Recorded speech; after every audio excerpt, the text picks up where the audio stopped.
Credit crunch. What credit crunch?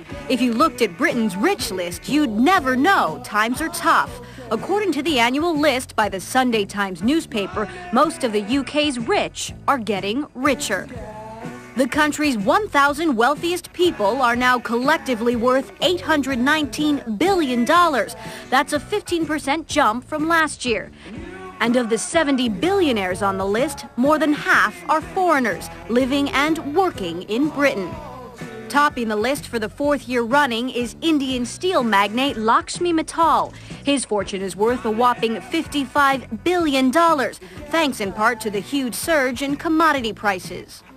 Amy Winehouse is a new face on the list of Britain's richest young musicians. She's racked up $20 million and 5 Grammys while dealing with widely publicized problems with addiction and repeated run-ins with the law.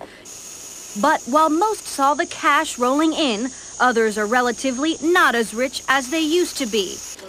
Former Beatle Paul McCartney has seen his fortune shrink to roughly $500 million following his divorce, far less than ex-wife Heather Mills claimed he was worth.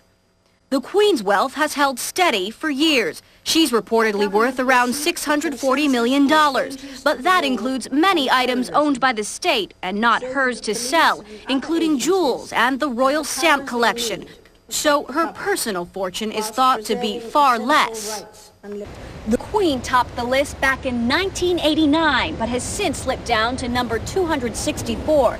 She has a reputation for being quite careful with money, even going so far as to walking around Buckingham Palace turning off light switches to save electricity.